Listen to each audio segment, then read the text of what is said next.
तो कैसे हो आप सभी लोग। एक बार आपका फिर स्वागत है हमारे चैनल पर।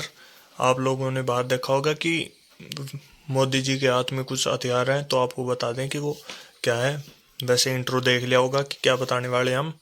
तो बता दें कि इंडियन एयरफोर्स काउंटर की ओर से ये न्यूज़ है। पीएम नरेंद्र मोदी ने बुधवार को गुजरात में डिफेंस एक्सपो 2022 की शुरुआत की। इस बार के डिफेंस एक्सपो में कई तरह के स्वदेशी हथियारों का प्रदर्शन किया गया है। डिफेंस एक्सपो की थीम है पथ टू प्राइड। इस बार के एक्सपो में केवल भारतीय कंपनियों को शामिल होने की इजाज़त है। वैसे इसमें विदेशी फर्म की देशी कंपनी, भारत में रजिस्टर विदेशी कंपनियां और भारतीय कंपनियों के साथ ज्वाइंट वेंचर वाली कंपनियां इस डिफेंस एक्सपो में शामिल हो रही हैं। चलिए आगे चलते हैं। ये तस्वीर नई दिल्ली की थी और बता दें कि प्रधानमंत्री नरेंद्र मोदी के हाथ में एक खतरनाक हथियार को देखकर हर कोई हैरान है। हर कोई जानना चाहता है कि पीएम मोदी के हाथ में जो हथियार है उसकी क्या खासियत है। पीएम मोदी ने इस हथियार को हाथों में लेकर चीन और पाकिस्तान को क्या संदेश देने की कोशिश की है। हाथों में हथियार लिए पीएम मोदी की तस्वीर सोशल मीडिया पर वायरल है। दरअसल पीएम मोदी ने आज गुजरात में डिफेंस एक्सपो 2022 की शुरुआत की है। इस मौके पर पीएम मोदी ने जो हथियार हाथों में पकड़ा हुआ था उसका नाम CUAS, इसकी फुल फॉर्म भी देख सकते हो, काउंटर अनमैन्ड एयरक्राफ्ट सिस्टम है। यह हथियार देश में ही विकसित किया गया है। इस हथियार को ड्रोनम काउंटर मानव रहित विमान प्रणाली के नाम से भी जाना जाता है। तो आप लोगों को पता लग गया होगा कि ये क्या है और क्या संदेश देना चाहते थे मोदी जी। आपको आगे भी बताते हैं न्यूज़। अब हम आपको बता देते हैं कि इस हथियार में क्या खासियत है। हाल ही में भारतीय फर्म गुरुत्व सिस्टम ने भारतीय वायुसेना IAF को स्वदेश में विकसित ड्रोनम काउंटर मानव रहित विमान प्रणाली CUAS, जो इसकी फुल फॉर्म हमने आपको बता दी, का पहला सेट दिया है। इस सिस्टम को मानव रहित हवाई वाहनों का पता लगाने, ट्रैक करने और उनको नष्ट करने के लिए डिज़ाइन किया गया है। गुरुत्व सिस्टम के निर्देशक हर्ष दवे ने कहा है कि अगस्त 2021 में एक अनुबंध के तहत मई में IAF को एक अज्ञात संख्या में ड्रोनम CUAS वितरित किए गए थे।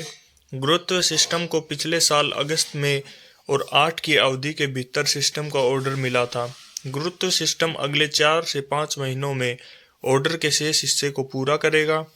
डेव ने कहा कि अक्टूबर 2021 में सिस्टम की डिज़ाइन समीक्षा की गई थी और पहला परीक्षण दिसंबर 2021 में किया गया था।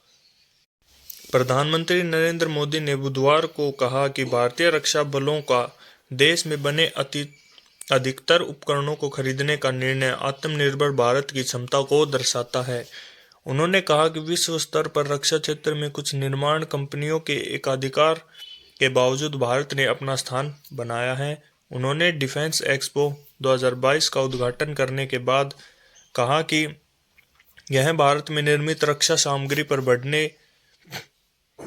बढ़ते रहने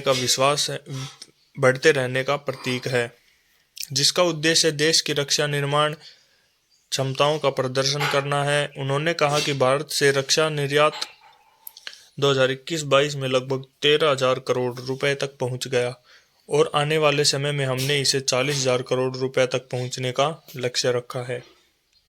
कार्यक्रम में मोदी ने भारत पाकिस्तान सीमा के पास उत्तरी गुजरात के बनासकांठा जिले के धीसा में एक नए हवाई अड्डे की आधारशिला भी रखी और कहा कि यह देश की सुरक्षा के लिए एक प्रभावी केंद्र के रूप में उभरेगा। उन्होंने कहा, देश बहुत आगे निकल गया है क्योंकि पहले हम कबूतर छोड़ते थे और अब हम चीतों को छोड़ते हैं। प्रधानमंत्री ने समुद्र सुरक्षा और आंतरिक प्रौद्योगिकी के नाम पर भी जोर दिया। उन्होंने कहा कि समुद्री सुरक्षा वैश्विक प्राथमिकता के रूप में उभरी है। उन्होंने कहा कि भारत को आंतरिक क्षेत्र में भविष्य के अवसरों को देखते हुए अपनी तैयारियां भी बढ़ानी होंगी। समुद्री सुरक्षा के मुद्दे पर मोदी ने security and growth for all in the region Sagar के अपने दृष्टिकोण के बारे में बात की। उन्होंने कहा कि हिंद प्रशांत क्षेत्र में भारत की भागीदारी समावेशी है उन्होंने कहा, आज अंतर्राष्ट्रीय सुरक्षा से लेकर वैश्विक कारोबार तक समुद्री सुरक्षा वैश्विक प्राथमिकता के रूप में उभरी है। वैश्वीकरण के युग में मर्चेंट नेवी की भूमिका भी विस्तृत हुई है। उन्होंने कहा, भारत से दुनिया की उम्मीदें बढ़ी हैं और मैं वैश्विक समुदाय को आश्वस्त करता हूं कि भारत इन्हें पूरा करेगा। इसलिए यह डिफेंस एक्सपो भारत के प्रति वैश्विक भरोसे का प्रतीक है। तो आप लोगों को हमने बता दिया कि मोदी जी के हाथ में क्या था, ये क्या काम है, स्कीम के बारे में पूरी बता दी है। अगर आपको ये वीडियो अच्छी लगी हो तो प्लीज़ से वीडियो को शेयर ज़रूर कर देना। बाकी मैं कुछ नहीं कहूँगा, लाइक वगैरह के लिए आपको अच्छी लगी हो तो देख लेना, वरना बस शेयर के लिए बोलूँगा मैं। धन्यवाद, मिलते हैं अगली वीडियो में।